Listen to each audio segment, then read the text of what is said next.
Assalamualaikum warahmatullahi. Alhamdulillah. Alhamdulillah wa bihi nasta'in ila yaumuddin. La hawla wa la quwata illa billah. La hawla wa la quwata illa billah. La hawla wa la quwata illa billah. Masya Allah, sesuatu itu dengan kehendak Allah Subhanahu wa ta'ala. Ya Arhamar Rahimin, Ya Rabbal Alamin. Rabbana atina min ladunka rahmah wa hayyi lana min amrina rashada. Allahumma aftah alayna hikmataka wa anshur alayna min hazahini rahmatika ya Arhamar Rahimin. Rabbi habli hukma walhikni bis-salihin. Rabbi zidni ilma. Rabbi syrah li sadri wa yassir li amri wahlul 'uqdatam min lisani yafqahu qawli. La hawla wa la quwata illa billah. Inna lillahi wa inna ilaihi raji'un. Wa sallallahu ala Muhammadin wa ala alihi wa sahbihi ajma'in. Walhamdulillah, amin ya rabbal alamin. Sekalian para tetamu Syawal, para muallim-muallimah yang saya kasihi, seluruh ahli keluarga saya dan seluruh ahli keluarga audio kuliah, para muallim-muallimah, pencinta dan penuntut ilmu yang dekat maupun yang jauh, yang menyaksikan pertemuan secara live ini maupun rakaman selepas ini, insya-Allah muqabbalah pertemuan di alam maya ini kita sandarkan kepada Allahu Ahad, Allahu Samad. Dialah yang wahid, yang satu, tidak ada duanya. Bagaimana tumpuan sekalian makhluk bergantung harap kepadanya, kepada saya dan kita semua. Hadapkan hati saya dan kita semua meraih redha hatta cinta kepada Allah Subhanahu wa ta'ala.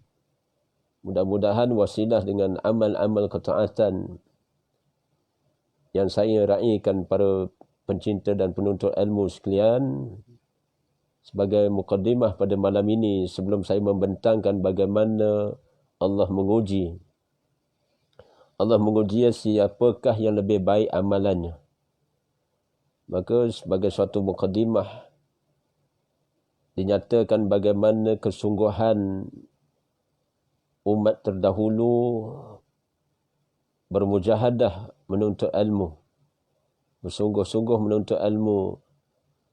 Mereka berusaha mendampingi para ulama hatta mencari ilmu. Sebagaimana dinyatakan sirah, bagaimana dinyatakan oleh Ahmad, dinyatakan bagaimana sirah, sejarah tentang Imam Ahmad bin Hanbal menjadikan dirinya sebagai orang suruhan demi mencari ilmu. Imam Ahmad bin Hanbal menjadikan dirinya sebagai orang suruhan demi mencari ilmu. Maknanya seorang imam yang masyhur ketika dia menuntut ilmu, meraih manfaat daripada ilmu yang terbentang di hadapannya, dia sanggup untuk menjadi orang bawahan demi untuk meraih menuntut ilmu. Begitu juga dengan Al-Imam Abu Hanifah. Bagaimana dia sanggup menjual sebahagian daripada perabot rumahnya demi untuk mencari ilmu. Bermodalkan untuk mendapatkan ilmu, dia sanggup menjual sebahagian daripada perabot rumahnya demi untuk mencari ilmu. Dan bagaimana dinyatakan tentang kisah Imam An-Nawawi rahimahullah, iaitu Imam An-Nawawi selalu belajar, selalu menulis, selalu menghafal, dan sering mendirikan solat dan bertasbih.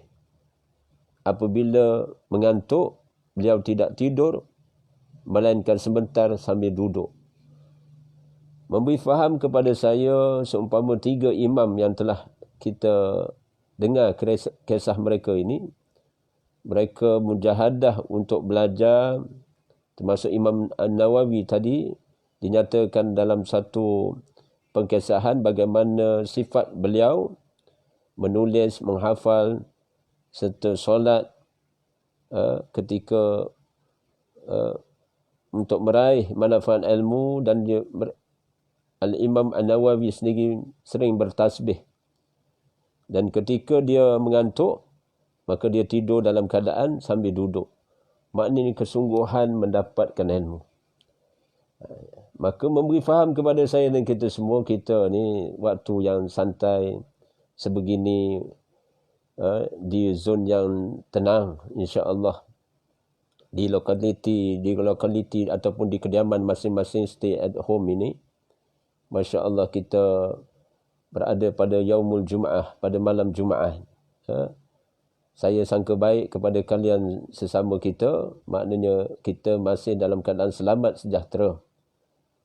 Cuma diuji dengan pengaruh hawa nafsu, syahwah, ataupun dengan pengaruh qarin maupun pengaruh syaitaniyah maupun pengaruh dunia yang menipu ini. Mudah-mudahan Allah lindung saya dan kita semua. Hasbunallah wa ni'mal wakil fa ni'mal maula wa ni'man nasir. Untuk memanfaatkan baki hidup ini dengan manfaat sebaiknya, di antara juzuk kehidupan ini kita isilah dada kita ini dengan ilmu.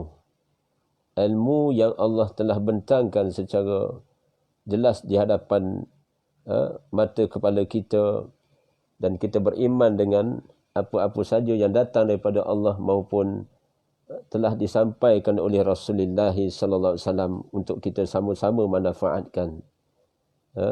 Ilmu, mudah-mudahan ilmu itu dapat diamalkan. Kita beramal dengan iman, beramal dengan ilmu, masya-Allah, suatu yang cukup bernilai untuk meraih redha Allah Subhanahu wa taala. Baik, pada malam ini seperti mana janji saya di waktu siang tadi, iaitu bagaimana Allah Subhanahu wa taala menguji siapakah terbaik amalnya. Berdasarkan isi kitab ini, satu kitab iaitu Bicara Ini Demi Ilahi. Pengarang kitab ini iaitu almarhum Tuan Guru Ni Abdul Aziz Nikmat. Allah maghfir lahu warhamhu wa afihi wa'fu anhu. Meninggalnya pada malam Jumaat. Lebih kurang tempoh selepas waktu Isyak. Saya sendiri menyaksikan musyahadah di masjid di Pulau Melaka, sebelah masjid rumahnya, rumah kediaman almarhum. Di situlah almarhum menghembuskan nafasnya yang terakhir. Bagaimana teringat sebagai salah seorang yang sempat mengambil manfaat ilmu ketika almarhum menyampaikan kuliah sama ada waktu maghrib ataupun waktu subuh di Masjid Pulau Melaka. Dan saya sendiri teringat dengan kata-kata almarhum Tuan Guru menyatakan beliau akan menyampaikan, memperjuangkan agama Allah ini sampai maknanya beliau pejam mata rapat. Maksudnya sampai ke mati. Perjuangan menyampaikan dakwah ilmu Islamiah itu telah direalisasikan oleh almarhum Tuan Guru. Dan almarhum sendiri berpesan kepada kita, para penuntut pencinta ilmu sekalian, bagaimana dia menyatakan sesungguhnya teruskan perjuangan demi agama Allah, demi ilahi, untuk menyampaikan ilmu supaya umat manusia ini faham agama, faqihu fid din, diberi kefahaman agama yang mendalam. Mudah-mudahan hasil kefahaman agama yang Allah sendirilah yang akan memberi penerangan dan pencerahannya, insya-Allah. Mudah-mudahan kita berbaik sangka sesama kita, berbaik sangka sesama insan, terutama orang-orang yang telah kembali ke rahmatullah, seumpama almarhum Al-Fadil Ustaz duat yang terkenal iaitu Ustaz Ismail Qamus pun kembali ke rahmatullah pada malam Jumaat.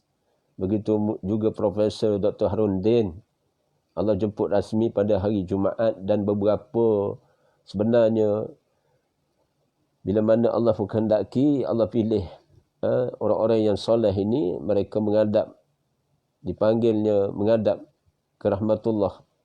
Dalam rahmat Allah Subhanahu Wa Taala mereka pulang kembali kepada Allah, yang mana semua pinjaman ini akan dikembalikan pulangnya ke hadrat Allah Subhanahu Wa Taala. Inna lillahi wa inna ilaihi raji'un. Kita berdoa, Allah maghfir lahum warhamhum wa afihim wa'fu anhum.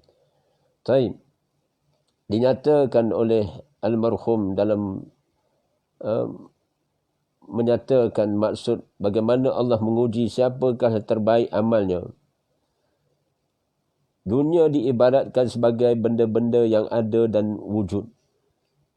Ia menjadi milik manusia manakala manusia memiliki bahagian daripada memanfaatkan perkara itu. Cuma kembali bertanya kepada mereka, apakah tujuan manfaat itu dan ke mana pula dihalakan? Ini titik persoalan tentang dunia ini diibaratkan sebagai suatu benda yang ada, yang wujud, yang mawujud, dan menjadi milik manusia. Allah beri pinjam.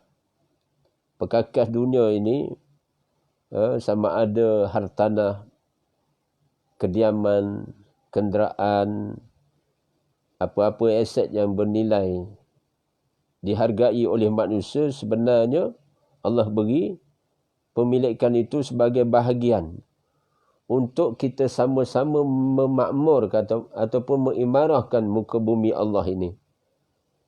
Cuma persoalannya bagaimana dan apakah tujuan manfaat itu, serta bagaimana ke mana untuk dihalakan.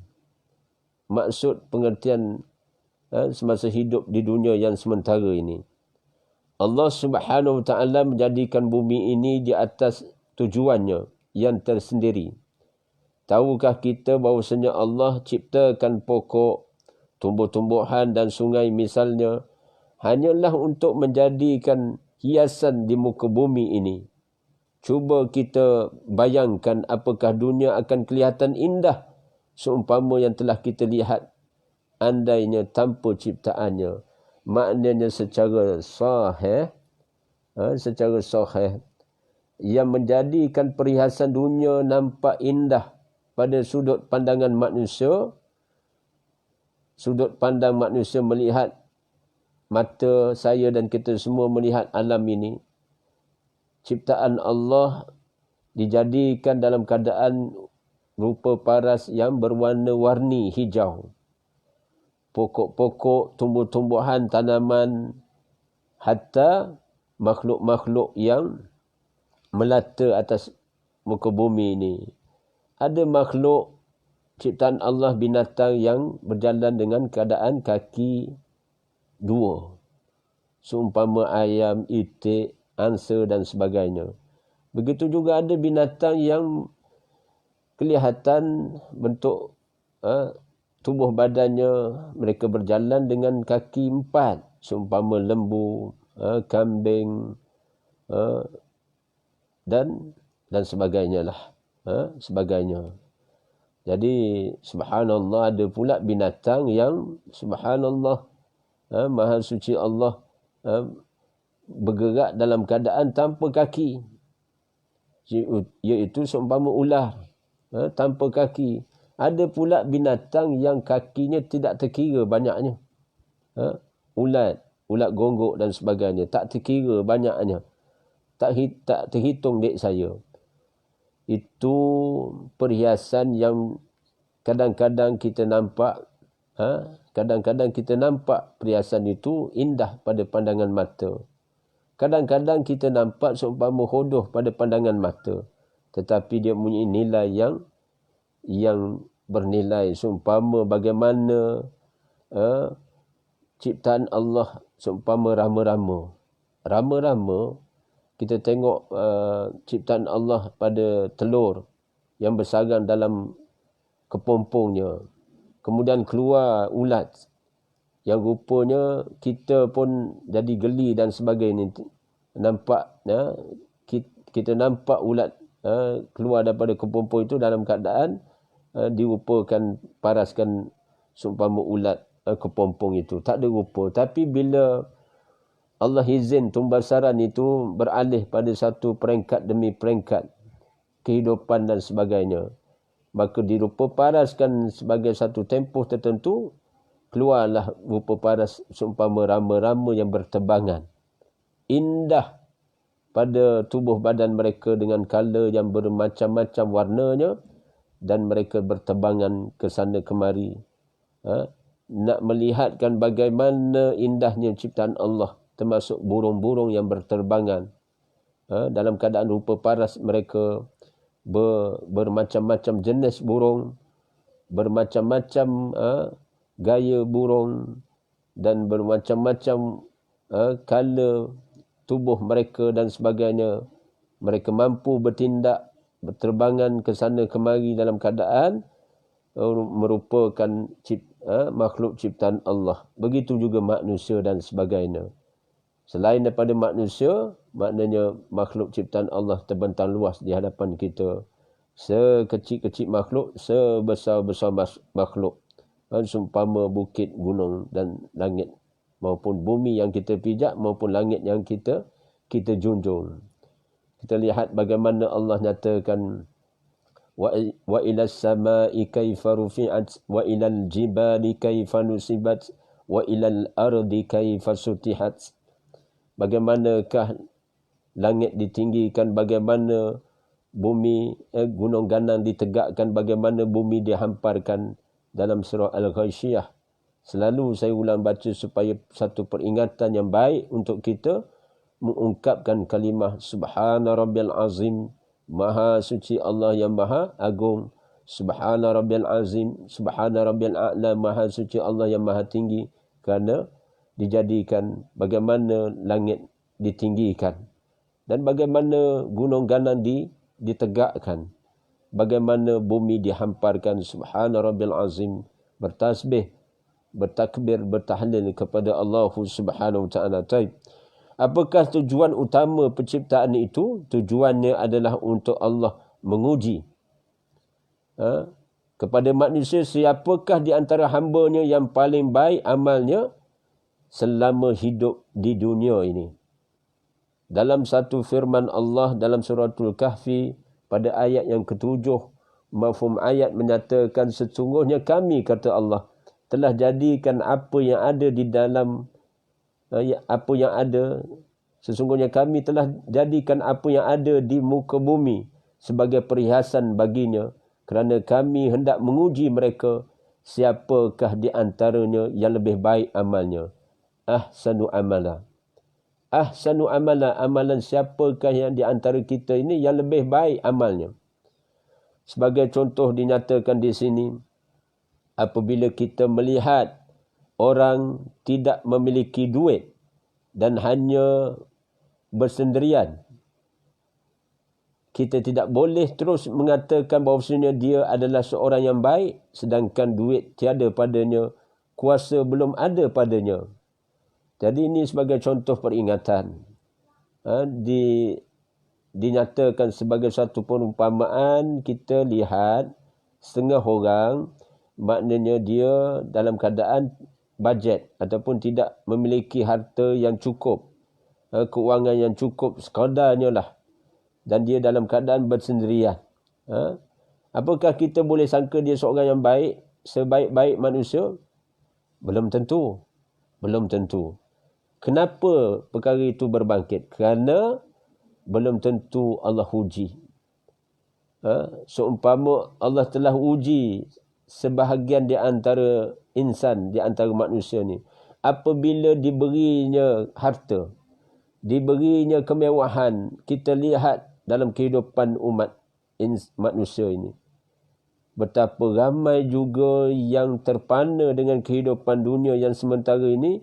Apabila daripada belum ada kepada ada, diberinya harta, diusianya sesuatu usaha niaga seumpama perniagaan dan sebagainya, sehingga dia maju daripada dia berjalan kaki, naik kenderaan, kemudian ada harta, ada aset, sehingga bernilai tinggi, sehingga menjadi jutawan ataupun hartawan maupun billionaire.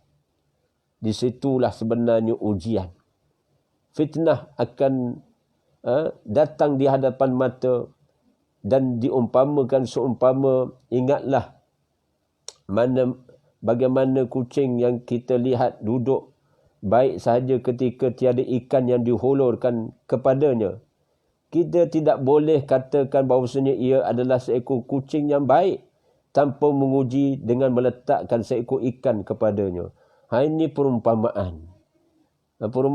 Perumpamaan yang baik. Sebagaimana kucing, kita nak tahu kucing tu boleh tahan ke tidak dengan ujian di depan mata dia. Kita letak ikan. Ikan yang maknanya diletak di lantai, kita akan lihat bagaimana reaksinya. Seekor kucing yang dalam keadaan berkendak, dia dalam keadaan lapar, tentulah bila dia melihat ikan ni jatuh ke lantai ataupun ikan dihidangkan di lantai dalam keadaan melenteng-lenteng ikan itu, tentulah tindakan kucing itu akan menerpa ikan yang dalam keadaan dihidangkan di depan matanya. Dan bagaimana seekor kucing, tentu bagaimana keadaan bila mana dia berhadapan dengan seekor ikan yang dia sendiri berhajat untuk menghilangkan rasa laparnya. Begitulah juga selagi seseorang itu tiada pangkat, harta, kepandaian ataupun kuasa, maka orang ini tidak boleh kita tentukan lagi sama ada baik amalannya ataupun tidak. Maknanya, musannif kitab ini, almarhum Tuan Guru Ni Abdul Aziz menyatakan satu ingatan, nak tahu benar-benar kita ni lulus ujian apabila kita diberi ujian demi ujian. Bagaimana kita menghadapi ujian ataupun fitnah, cobaan dan dugaan itu? Mana kita, siapakah saya di antara kita semua? Melainkan semuanya apabila diuji baru tahu. Baru tahu setara mana saya ni, kita sendiri ni. Diuji dengan musibah, diuji dengan sesuatu yang menimpa. Maka di waktu itulah kita, apakah kita punya daya tahan untuk sabar, daya tahan untuk bertabah, daya tahan untuk mengimbangi pada qadar yang sepatutnya kepada saya dan kita semua untuk urus takbir dengan sebaiknya. Dan dinyatakan di sini, begitu juga apabila Allah ingin menentukan sama ada seseorang itu baik ataupun tidak amal perbuatannya, maka Allah meletakkannya di atas muka bumi ini dengan segala perhiasannya. Perhiasan muka bumi terdiri daripada tumbuh-tumbuhan yang menyebabkan bumi menjadi cantik. Maka Allah ciptakan manusia untuk melihat siapakah yang baik amalnya ataupun tidak. Baik ataupun tidak amalan seseorang bergantung kepada orang yang menggunakan semua ciptaan itu serupa dengan apa yang Allah mahukan. Allah yang menciptakan tumbuh-tumbuhan dan dialah yang menumbuhkannya. Tidak ada sesuatu pun yang menjadi hak manusia. Kita hanya bertanggungjawab menjaga apa yang telah Allah mahu, bukan mengikut bagaimana yang kita inginkan. Ini kita kena faham dengan baik. Sekalian ahli keluarga, para sahabat dan kenalan sekalian, kita kena faham hakikat bagaimana sebenarnya setiap amal perbuatan itu perlu mengikut apa yang Allah kendaki, bukan apa yang kita inginkan. Kadang apa yang kita inginkan bersalahan dengan syariat Allah, maka di situ terbatasnya terbatasnya amal perbuatan seseorang untuk melakukan sesuatu yang menyalahi syariat Allah. Kerana apa? Allah uji kehidupan ini dengan perhiasan-perhiasan termasuk wanita. Diujinya lelaki dengan wanita. Diujinya wanita dengan lelaki yang bukan mahram ataupun yang telah berkahwin. Suami diuji dengan isteri, isteri diuji dengan suami, ataupun ibu ayah diuji dengan anak-anak, ataupun anak-anak diuji dengan ibu bapa, ataupun sekalian kita semuanya diuji. Fitnah mendatangi, cobaan demi cobaan dalam kehidupan kita, dalam hal ehwal kehidupan kita, Allah uji. Maka bila kita faham hakikat apa yang perlu kita lakukan, iaitu kita pastikan apa yang kita hendak lakukan itu memenuhi sebagaimana apa yang Allah kendaki. Bila mana kita melakukan mengikut etika ataupun perkeliling ataupun prosedur yang Allah Subhanahu Wa Taala garis pandu, wasilah dengan din, agama Islam yang syumul disampaikan kepada Rasulullah SAW, kepada kita semua terpakai, maka subhanallah, dicontohkan di sini, jika kita meminjam basikal seseorang, hendaklah kita menjaganya mengikut apa yang pemiliknya inginkan, bukannya menjaga mengikut apa yang kita mahu. Begitulah keadaannya dengan kita. Inna lillahi wa inna ilaihi raji'un. Sebagai contoh pada malam ini, iaitu bagaimana apabila kita pinjam basikal ataupun kenderaan seseorang, maka kita kena ada adab, kita kena ada etika untuk pemakaian kenderaan ataupun sesuatu yang kita pinjam itu. Bukan boleh ikut sesuka hati kita nak pakai, tidak. Oleh kerana barang tu barang pinjaman, tentulah maknanya bukan sembrono ataupun bebas kita melakukan apa saja atas kenderaan yang kita pinjam itu. Setengah orang dia boleh, budak-budak lah, kawan-kawan dan sebagainya, masa zaman anak-anak remaja, maknanya basikal tu diangkat-angkatnya, boleh direka bentuk dengan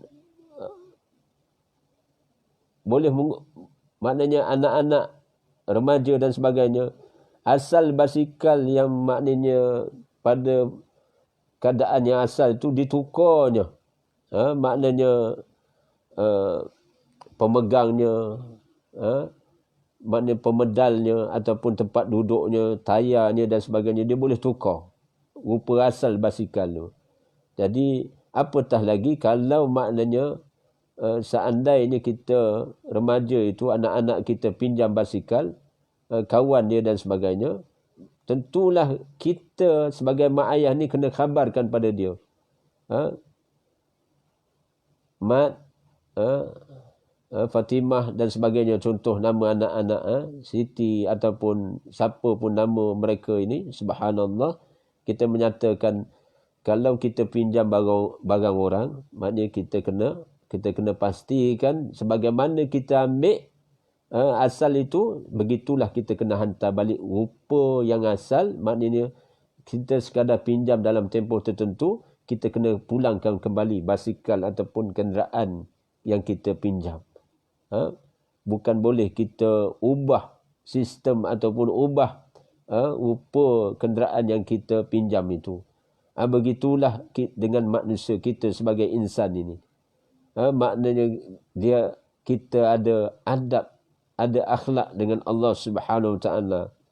Bagaimana bermula dengan tubuh badan sehinggalah kepada anak-anak dan isteri.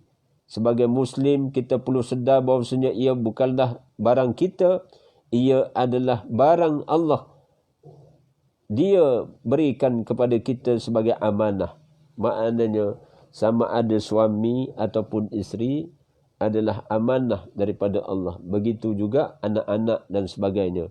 Ataupun apa saja barang yang kita miliki itu sebenarnya pinjaman daripada Allah Subhanahu Wa Taala. Untuk kita faham secara ilmu, secara keimanan kita benar-benar beriman kepada Allah, iaitu hakikat sebenarnya sesuatu yang telah Allah anugerahkan, Allah kurniakan, merupakan barangan ciptaan Allah yang kita kembalikan, kita kena kembalikan dalam keadaan yang asal sebagaimana yang Allah kendaki. Jika kita menjaga ciptaan Allah ini sama seumpama yang Allah mahu, maka sahlah kita merupakan orang yang baik di sisi Allah. Tetapi jika kita menjaganya mengikut hawa nafsu, maka kitalah orang yang sejahat-jahat ataupun seburuk-buruk makhluk. Dan perkara ini hanya orang Islam sahaja yang faham. Orang Jepun, orang Amerika, walaupun sebijak mana sekalipun, mereka tidak akan faham kerana Al-Quran tidak sampai kepada mereka dan menjadi tanggungjawab kita untuk menyampaikannya. Maksudnya musannaf kitab ini, pengarang kitab ini menyatakan selagi mana orang Amerika, orang Jepun, ataupun orang di luar, orang Eropah dan sebagainya, selagi mana mereka tidak memahami Islam yang syumul, mereka memahami tuntutan Quran dan Sunnah itu, selagi itu mereka tidak akan jumpa maksud hidup yang sebenar. Maksud hidup yang sebenar iaitu kita dijadikan Allah Subhanahu Wa Taala untuk beribadah kepada Allah. Dan ada perintah Allah kepada manusia dan jin untuk beribadah kepada Allah. Sebaiknya dalam kehidupan ini semuanya adalah merupakan kita pastikan maknanya amal perbuatan kita nisbahnya sebagai suatu ibadah yang kita boleh raih redha Allah, sehingga Allah akan balas setiap apa yang kita usaha lakukan sementara hidup di dunia ni. Maksudnya dalam kehidupan kita hal-hal seumpama hal yang mubah, yang harus, apatah lagi perkara itu perkara yang wajib yang telah Allah fardukan, maupun perkara yang sunnah yang telah digaris pandu oleh baginda Nabi SAW. Maknanya kita semua dipertanggungjawabkan untuk memakmurkan bumi Allah ini, mengimarahkan bumi Allah ini dengan perintah Allah. Kerana Allah yang menjadikan kita, kemudian Allah telah beri garis pandu dalam kehidupan kita. Wasilah dengan syariat Allah, maka di situlah tanggungjawab saya dan kita semua untuk memenuhi tuntutan Allah, memenuhi hak Allah, memenuhi hak-hak yang telah digaris pandu oleh Allah Subhanahu Wa Taala kepada sekalian kita. Maka pada waktu itu, bagaimana apabila kita membuka pusaka Rasulullah kepada kita, iaitu Al-Quran, maka kita akan berjumpa dengan memahami bahawasanya walau bagaimana banyak sekalipun duit, ia hanyalah amanah. Pangkat yang besar bagaimana sekalipun hanyalah amanah. Harta benda yang bagaimana banyak sekalipun sekadar amanah belaka daripadanya. Maksudnya, semuanya kurniaan ataupun apa yang telah Allah bentangkan kepada saya dan kita semua, yang merupakan bukan sekadar Al-Quran itu sebagai amanah, termasuklah pangkat, darjat, harta dan tanggungjawab yang telah diamanahkan kepada kita semua. Sebenarnya itu adalah suatu tanggungjawab saya dan kita semua untuk kembalikan hak itu kepada Allah Subhanahu Wa Taala. Maka dia, yakni Allah Subhanahu Wa Taala, mahu melihat bagaimana kita menjaganya. Kalau kita beramal baik, maka Allah akan membalasnya dengan syurga. Kalau tidak, kita akan dibalas dengan neraka. Perkara ini adalah keputusan yang tepat dan tidak boleh diubah lagi. Kalau faham secara sebegini, maka dunia ini pasti akan aman kerana masing-masing bekerja untuk menjaga amanah. Dan di antara nukilan pengarang kitab ini menyatakan inilah asas kestabilan dunia. Apabila ada kesedaran bahawasanya itu adalah amanah, seseorang itu tidak akan tamak. Dia tidak akan mencari harta sehingga menyusahkan orang lain. Kalau hendak cari harta yang banyak, Carilah seumpama yang telah Allah berikan, seumpama melakukan perniagaan bukannya mencuri ataupun perbuatan mencuri, hakikatnya menyusahkan orang lain walaupun apa saja alasan yang diberi. Bagi orang yang suka mencuri, siapakah yang mengajar untuk mencuri dalam mencari dan menjaga harta milik Allah ini? Kalau seseorang itu tidak pandai menjaga hartanya, kita patut menasihatinya dan menegurnya, tetapi bukan dengan cara mencuri. Ini bukanlah cara Islam. Ini satu di antara nasihat almarhum Tuan Guru Ni Abdul Aziz membentangkan beberapa contoh ringkasan kepada saya dan kita semua untuk kita faham betapa kehidupan yang kita harungi ini adalah satu fitnah, satu ujian. Sebagaimana telah Allah nyatakan dalam suratul Mulk pada ayat yang kedua, firman Allah Ta'ala ba'da a'udzu billahi minasyaitonir rajim min hamzihi wa nafthihi wa nafsihi الذي خلق الموت والحياة ليبلوكم أيكم أحسن عملا وهو العزيز الغفور. Yang menciptakan kematian dan kehidupan agar menguji sekalian kamu siapakah yang lebih baik amalnya. Dialah yang maha perkasa lagi maha pengampun. Maknanya apa ayat ini? Memberi satu isyarat. Para muallim, para syekh memberi tafsiran tentang amalan ahsanu amala itu. Apabila kita memahami hakikat ini adalah satu fitnah, ujian buat semua, maka Allah memberi satu tanggungjawab kepada saya dan kita semua faham dengan baik pengertian hidup ini. Sementara ajal belum sampai kepada setiap diri, setiap insan. Kullu nafsin za'iqatul maut. Tiap-tiap yang bernyawa pasti akan merasai kematian, akan mengalami proses perpindahan roh daripada jasadnya. Sebelum roh ini keluar daripada jasad, maka Allah uji. Fitnah kehidupan, dugaan demi dugaan, ujian demi ujian, cobaan demi cobaan dalam kehidupan ini, untuk Allah lihat siapakah yang lebih baik amalnya. Amalnya bagaimana kita dituntut untuk bersabar. Bagaimana kita dituntut untuk bertabah atas musibah sesuatu yang menimpa itu. Sabar dalam sesuatu amal ketaatan. Sabar ketika ditimpa musibah. Sabar ketika mengekang hawa nafsu syahwat. Di waktu itulah Allah Subhanahu Wa Taala uji saya dan kita semua, apakah kita mudah melatah ataupun kita wal'iyazubillah ada di antara insan hilang arah dalam kehidupan sehingga seumpama terasa diri putus dengan rahmat Allah. Sedangkan rahmat Allah apabila kita meyakini adanya pertolongan Allah, adanya kewujudan Allah yang kita sepatut imani sebaiknya, sebagaimana Allah memperkenalkan dirinya dalam surah Al-Ikhlas, sebagaimana Allah memperkenalkan dirinya dalam surah ataupun ayat seumpama satu ayat dalam ayatul kursi. Betapa ada nilai tambahnya Ismullahil Azam yang kita perlu daulahkan, kita agungkan Allah, kita kenal Allah tu siapa. Bila mana kita kenal Allah tu siapa, diri kita ni siapa, di waktu bagaimana Allah zahirkan, Allah ingatkan Azizul Ghafur, dialah maha perkasa, dialah juga maha pengampun. Maknanya Allah beri peringatan pada ayat yang kedua dalam suratul Mulk ini. Allah beri peringatan, sesiapa yang kadang-kadang apabila dia diberi pangkat, diberi suatu pengaruh, diberi kekuatan dan sebagainya, hatta diberi ilmu dan sebagainya, maka jangan hilang arah maksud tujuan kehidupan. Kerana apa?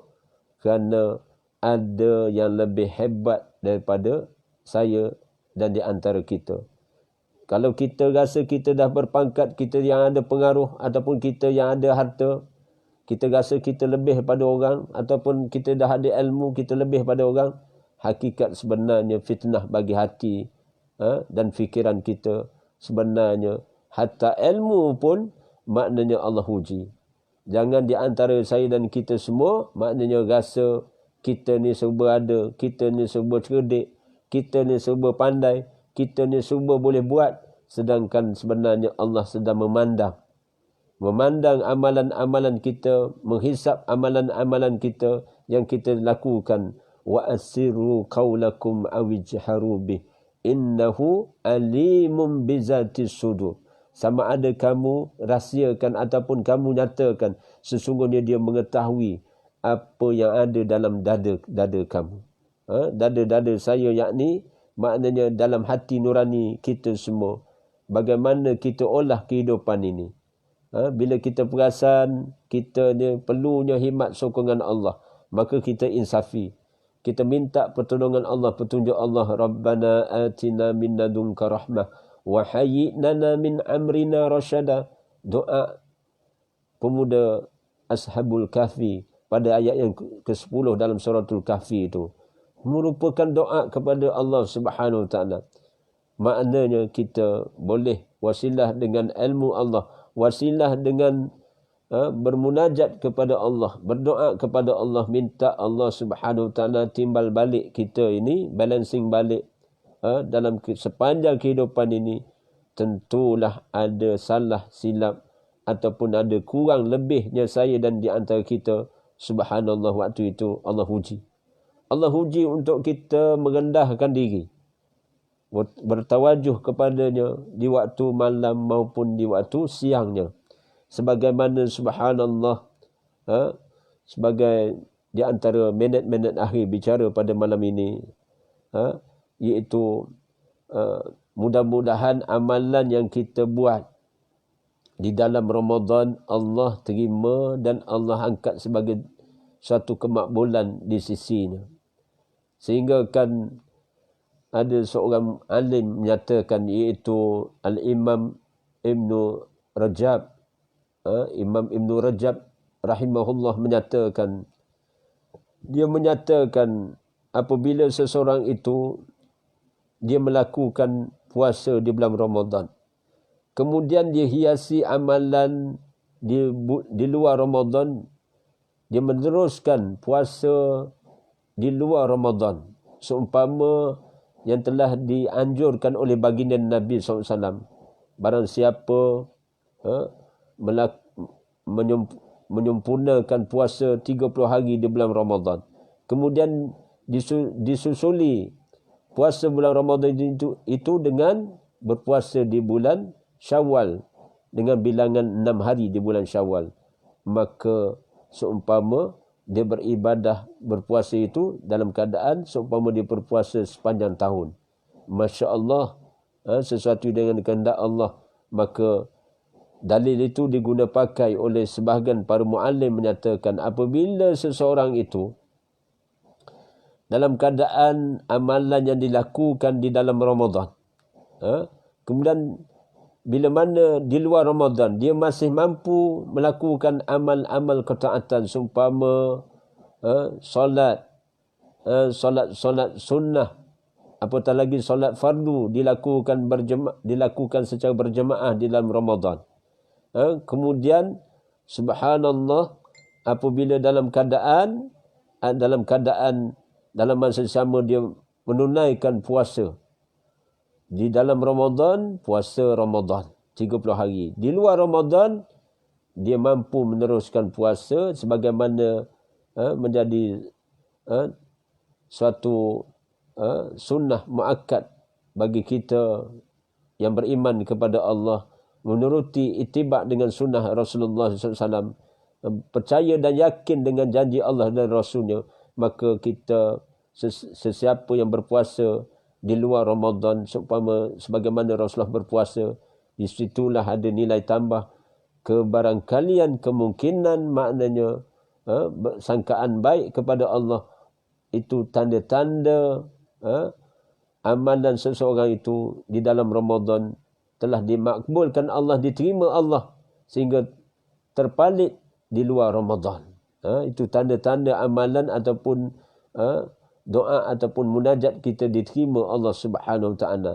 Bila mana kita berjaya meneruskan amalan-amalan sunnah yang dilakukan, seumpama bacaan Al-Quran, seumpama amal-amal kebajikan yang lain, kita bermurah hati menolong orang, infak fi sabilillah, memberi, mengalirkan harta benda kita, kewangan kita sebahagiannya fi sabilillah, infak, sedekah, wakaf dan sebagainya dalam Ramadan. Maka di luar Ramadan disambung, diselami amalan-amalan di luar Ramadan itu dilakukan secara berterusan. Maka amalan-amalan seumpama itu bila mana dilakukan dalam Ramadan kemudian diteruskan di luar Ramadan, 11 bulan di luar Ramadan itu, maka itulah di antara tanda-tanda iaitu diterimanya amal seseorang itu yang telah dilakukan dalam Ramadan. Apatah lagi kita semua bermunajat pada malam Lailatul Qadr. Bila mana seseorang itu menepati dengan satu malam, man qama Lailatul Qadri imanan wa ihtisaban ghufira lahu ma taqaddama min zambi. Sesiapa yang menghidupkan malam Lailatul Qadr dengan iman dan ihtisab mengharapkan redha Allah, niscaya Allah akan ampunkan dosa-dosa yang telah lalu. Keampunan Allah kepada seorang hamba kepada Allah, maka akan terbukalah hijab bagi hatinya. Pintu rezekinya dijamin Allah Subhanahu Wa Taala. Pintu kerahmatan Allah dalam kehidupannya, pintu keberkahan Allah, hatta keredaan Allah akan dibuka di hadapannya.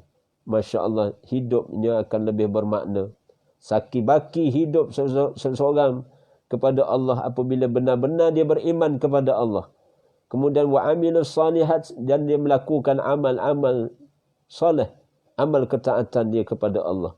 Apabila dia benar-benar lakukan sesuatu amal itu kerana Allah, lillahi ta'ala, maka disitulah bagaimana Allah akan jamin, Allah akan teman kehidupan orang yang bertakwa dan orang yang sentiasa mempertingkatkan amalnya ketika dalam kehidupan hayatnya yang berbaki itu. Dan sebagaimana telah diisyaratkan Allah, nyatakan innallaha ma'al ladzina taqaw wal ladzina hum muhsinun. Allah nyatakan sesungguhnya kami, kata Allah, akan menemani orang yang bertakwa dan orang-orang yang sentiasa mempertingkatkan iman dan amalnya, iaitu golongan muhsinun. Allah akan menjadi teman qarib itu dalam kehidupannya. Maksudnya apa? Allah akan bersama dengan dia di mana saja kehidupannya ataupun di mana dia berada, di situlah akan datangnya pertolongan dan pemerhatian dan pemeliharaan penjagaan Allah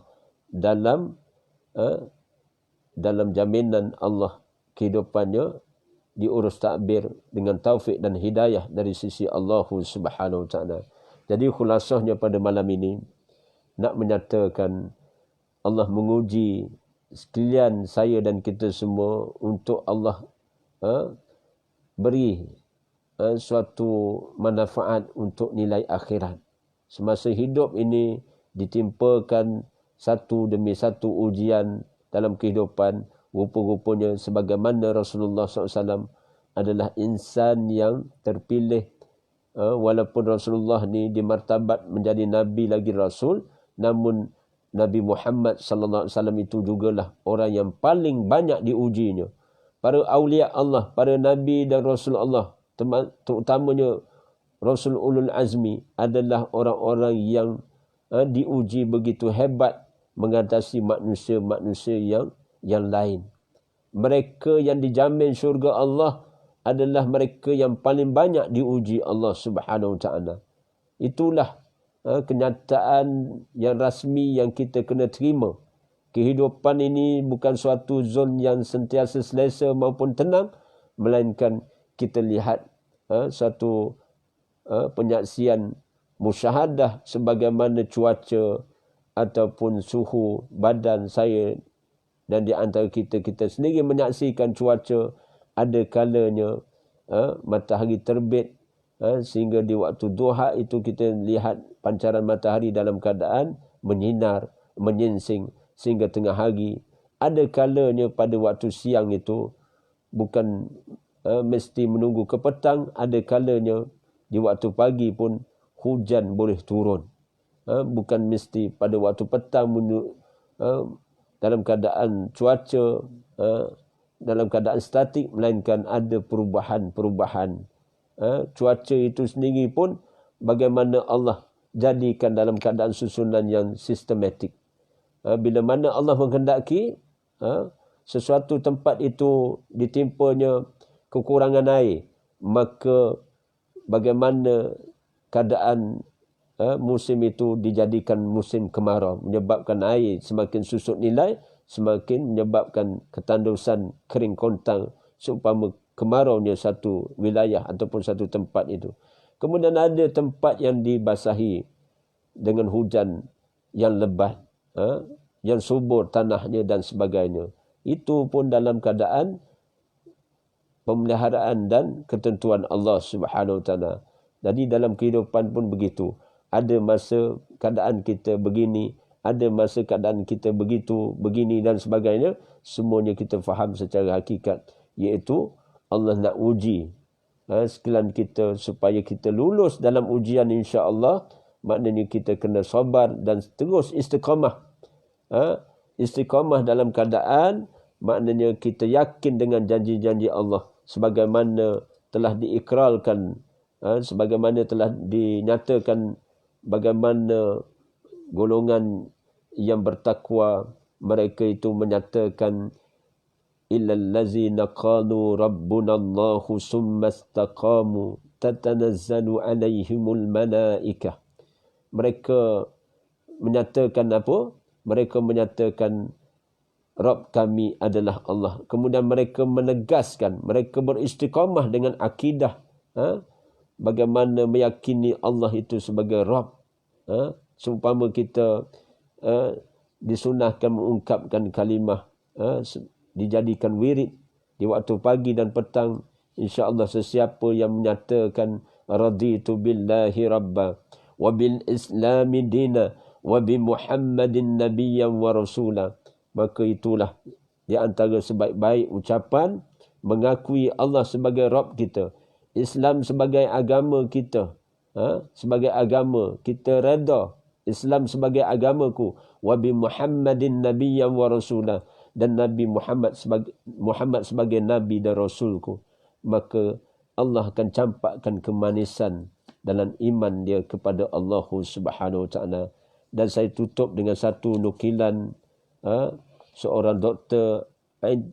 Abdullah Al-Qarni menyatakan dengan maksud apa, iaitu bagaimana kita ingin berjaya dalam kehidupan ini, iaitu dinyatakan gerak kerja dan kesungguhan adalah usaha utama menuju kemuliaan, penawar untuk mengubati dirimu, terapi bagi penyakitmu. Bahkan dua perkara ini adalah asetmu.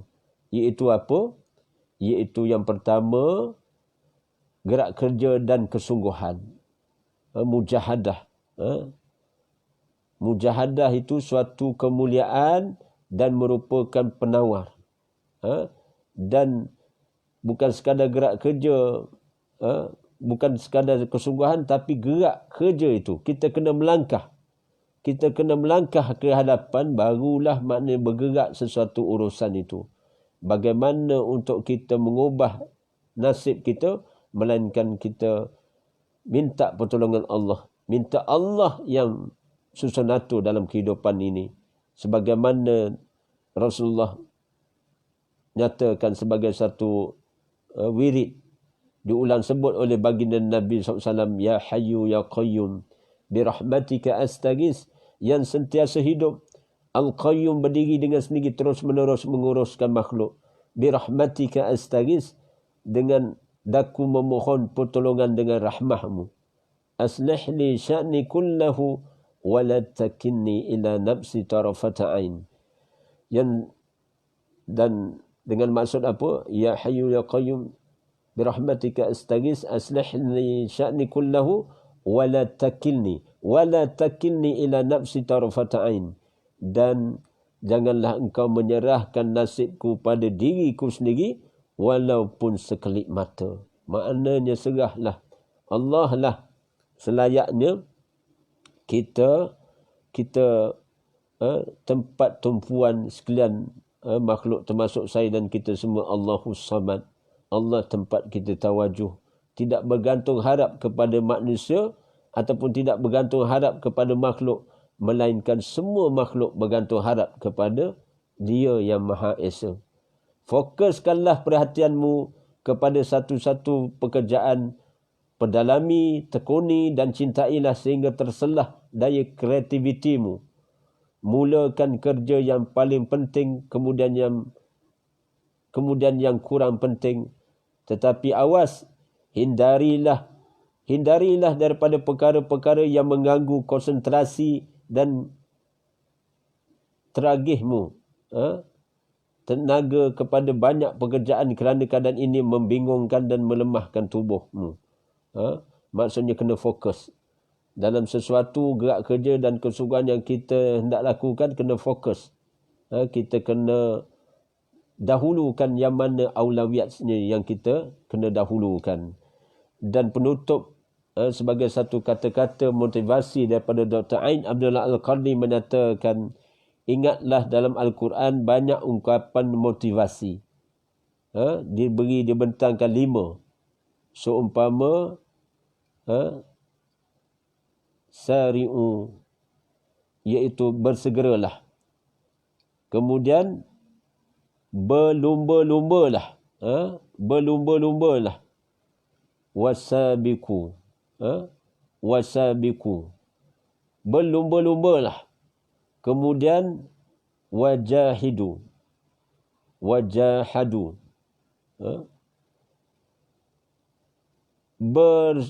Bersungguh-sungguhlah. Bersungguh-sungguhlah. Kemudian wasabiru, bersabarlah. Dan kemudian warabitu, kuatkanlah kesabaranmu.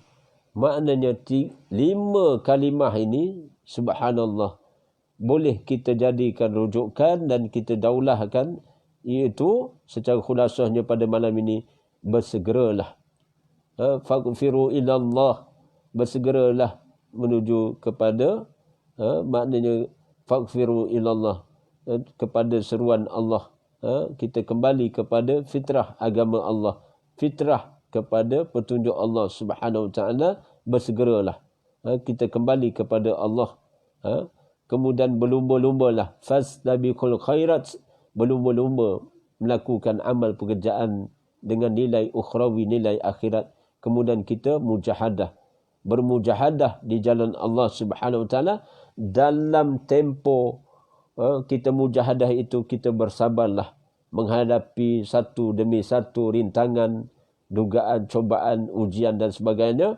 Kemudian warabitu, kita pertingkatkan, kita kuatkan tahap ketabahan hati kita.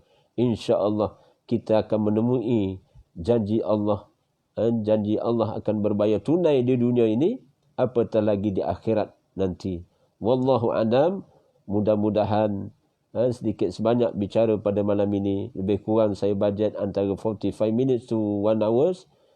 Wish me, mudah-mudahan. Allahumma inna nas'aluka ilman nafi'a wa rizqan tayyiba wa amalan mutaqabbala. Wahai Allah, anugerahkan kami ilmu yang bermanfaat, rezeki yang baik dan amalan yang diterima. Amin ya rabbal alamin.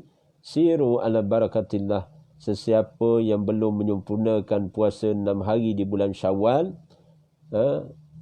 sama ada muslimin ataupun muslimat kena mujahadah untuk qada puasa yang tertinggal dalam masa yang sama. Maknanya menunaikan puasa sunat di bulan Syawal ini adalah suatu yang aulawiyat, kalian kena usaha lakukan. Dan muslimin, orang lelaki yang umur 40, 50 dan 60, kita yang matang ini sebenarnya fokus. Fokus dalam beramal dengan bersegera, bertindak berlumba-lumba dalam maksud melakukan pekerjaan akhirat, maka kita dalam keadaan yang sama kita bersungguh-sungguh bermujahadahlah dan bersabar melakukan amal ketaatan dan terus maknanya kuatkan ketabahan hati saya dan kita semua, tambahkan hati supaya kita benar-benar yakin, kita dahulukan keyakinan kita kepada Allah, kerana Allah jamin sesiapa yang bertakwa dan orang-orang yang termasuk dalam kelompok muhsinun, Allah jamin akan menemani kehidupannya sehingga sampai ke akhir hayatnya. Dia akan menemui janji Allah tertunai pada kalimah tauhid dia kepada Allah, la ilaha illallah, penyaksian dia tidak ada ilah yang diibadahi melainkan dia yakni Allah yang kita qasadkan, kita daulahkan Allah dalam hati sanubari kita dan sebagainya. Masya Allah, mudah-mudahan amal-amal ketaatan yang lain, terutama muslimin solatu jamaah wajib ataupun sunnah muakkad, diperjuangkan secara istiqamah. Apatah lagi juga termasuk juga solat-solat sunnah ataupun amal-amal kebajikan, sedekah, maknanya amal-amal menggunakan tenaga ataupun amal-amal yang boleh dilakukan oleh para muallimah, mengajar ilmu agama, sebarkan salam, kita berkongsi rasa, yakni melakukan kerja-kerja amal kebajikan peringkat bawah maupun peringkat pertengahan maupun peringkat VVIP, kesemua terbentang luas di hadapan saya dan kita semua. Jadi jadilah sebagaimana firman Allah, allazi yazkurunallaha qiyaman wa qu'udan wa 'ala junubihim, iaitu orang-orang yang mengingati Allah sambil berdiri qiyam, duduk, dan sambil berbaring mengiring memikirkan kejadian langit dan bumi. Kejadian apa yang berlaku di langit dan bumi ini, termasuk corona COVID-19 ini, apa-apa yang berlaku dalam kehidupan kita semuanya berlaku bukan sia-sia. Kerana apa? Itulah yang telah dinyatakan dalam doa Rasulullah, Rabbana ma khalaqta hadza batina subhanaka faqina azabannar. Rasulullah mengulangi kalam Allah pada ayat 191 surah Ali Imran.